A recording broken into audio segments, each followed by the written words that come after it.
organising this panel, because this is the kind of panel that we need, and the kind of people like you who are going to be listening to us and learning with us is exactly what we need. But also, Chloe, I dislike you. I've never met you before. Because you've made me go after Diane. And the problem with going after somebody like Diane is that they bloody say everything that you want to say. So, okay, let me make something up for you. Sorry? Bears repeating. Radical pedagogy, what's education for?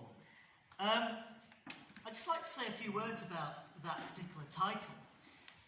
Radical pedagogy and critical pedagogy are often two terms which are used interchangeably.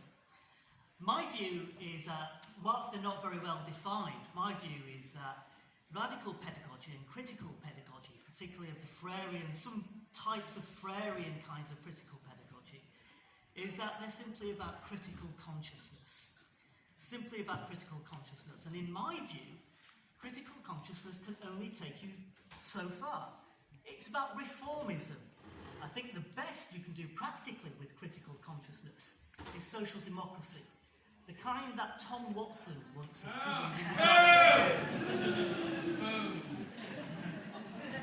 I think what we need is something more than critical pedagogy. What we need, comrades, is revolutionary critical pedagogy. The kind of revolutionary critical pedagogy that my comrades in the United States of America, Peter McLaren and Paula Ullman, have outlined very powerfully in journals like Dave Hill's journal, Journal for Critical Education Policy Studies. I think what a revolutionary critical pedagogy would do is develop class consciousness, not just critical consciousness. What we need is class consciousness. For praxis, praxis is a term which Gramsci has elaborated for us and is very, very important. It's about the development of theory with practice and practice with theory. Very, very important, praxis. And what critical class consciousness can do for us is it will help the working class, like myself, recognise itself as a working class. And we can be a class that will struggle for ourselves. This is a class in and for ourselves, as Marx called it. I think what we need to do is have two philosophical considerations. And these considerations are key for strategy building. It's what Gramsci called war of manoeuvre. I think Howard might say a little bit about that in a few moments. The first consideration, philosophical consideration, that I want to put on the table is, what are the mechanisms that create the conditions to sustain the status quo? Mechanisms are those invisible things, those deep-lying things, which help people, or rather coerce people, to think in particular kinds of ways and act in particular kinds of ways. The second mechanism that creates the conditions that I think we need to think about is, what are those mechanisms that prevents change? And the kind of change that we want for a kind of education system that might be the National Education Service. This is about meta-level strategic thinking. And I'm going to use a C word now. Cummings. It's the kind of thing that Dominic Cummings has spent 2 years studying, right? Because it's absolutely fundamental. It's fundamental to have any kind of change. 2 mechanisms that I can give you examples of. It's the kind of things which I have developed in my own work. The first mechanism is what I've called mystification. This is about the ruling class, the capitalist class, the neoliberal class, the bourgeoisie, purposefully creating strategic ambiguity. And this is about creating an appearance, another term that Marx helps us to understand, creating an appearance. Diane called it bullshit. Creating an appearance that's productive to sustain their dominant hegemony. Mystification is about creating this strategic ambiguity through mechanisms like subterfuge, through mendacity, political advisors are brilliant at this kind of stuff. Apologies to any political advisors in this particular room. I'm sure there's a Daily Mail journalist in here somewhere. I wanted a boo at that point almost.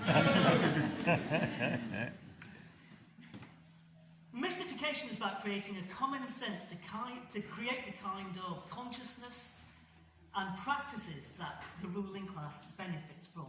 It's to reproduce that dominant hegemony, to repeat. I'll give you a couple of examples here of mendacity and subterfuge. We're all middle class now. There's no such thing as class anymore. Diane obviously used the two examples that I was going to use of social mobility and meritocracy. The second mechanism that I think we need to consider as part of our philosophical meta-thinking is feasibility. This is what Gramsci called conception of a new world. We need to have a realistic conception of a new world. Something which is feasible, something which is reasonable, something which is seen to be possible as an available alternative. You might recall the phrase loony left, or lunatic kind of thinking of those communists that, particularly in the 1980s, those kind of things that were said. Well, I think we're starting to move towards the mainstream with some of our ideas, okay? And I think we need to play on this and we need to capitalise on it. Feasibility works in two directions. The first one is the direction that Boris Johnson and his ilk use. I appreciate the hissing, that's good.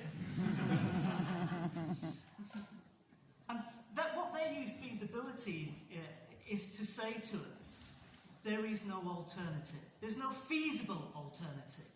Tina, which is obviously something which was dominant. Sorry? All right, Tina. Hi, Tina. There is an alternative, Tina, I'm afraid. There is an alternative, or there is no alternative. There's no feasible alternative, according to them. And you'll hear the commonly used churning out of Stalinist ideas by the Corbyn's trying to move us to a state like to a state like Stalin, or kind of something like that. They'll use examples, allude to the USSR, of course, Cambodia, Venezuela, even Cuba. I said bring on Cuba, to be honest. Yay! With you. To counter this, feasibility should work in the other direction from us. Okay. And our role and function as political educators, as teachers, as human beings, is to make our alternative feasible. And this is by resetting the frame, the tone, and the position, making us seem like we're creating the idea of something which is realistic. It doesn't have to be this way. I think what we need to do in order to make our ideas feasible is to know the reality of others, okay?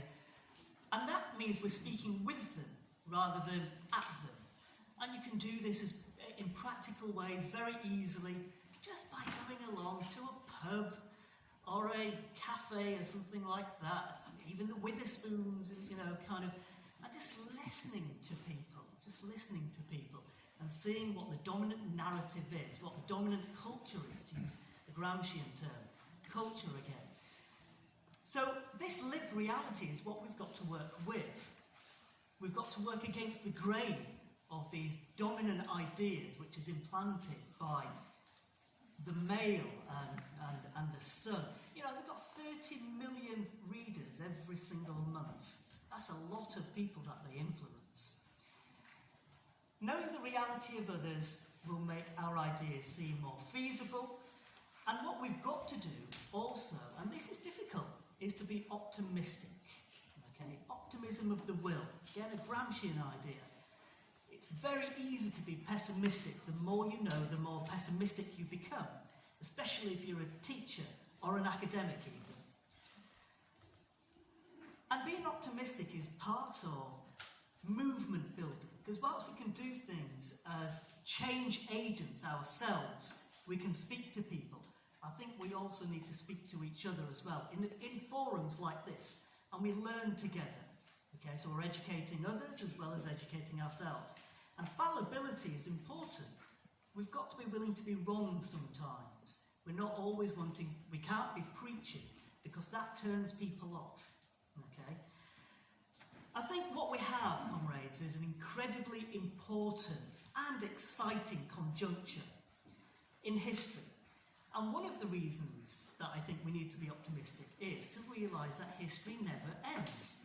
History is continually remade, and it's remade by us and our actions. And that's really, really important in terms of creating this optimism for ourselves and amongst others as well. What we've got is a real potential for a socialist communist government, okay? And that might be Corbyn, it might be somebody else after him. But what we have is a momentum, and we need to be building on this momentum because there's no time to lose. And we need to be doing this with real gusto, we need to be bold, we need to be real.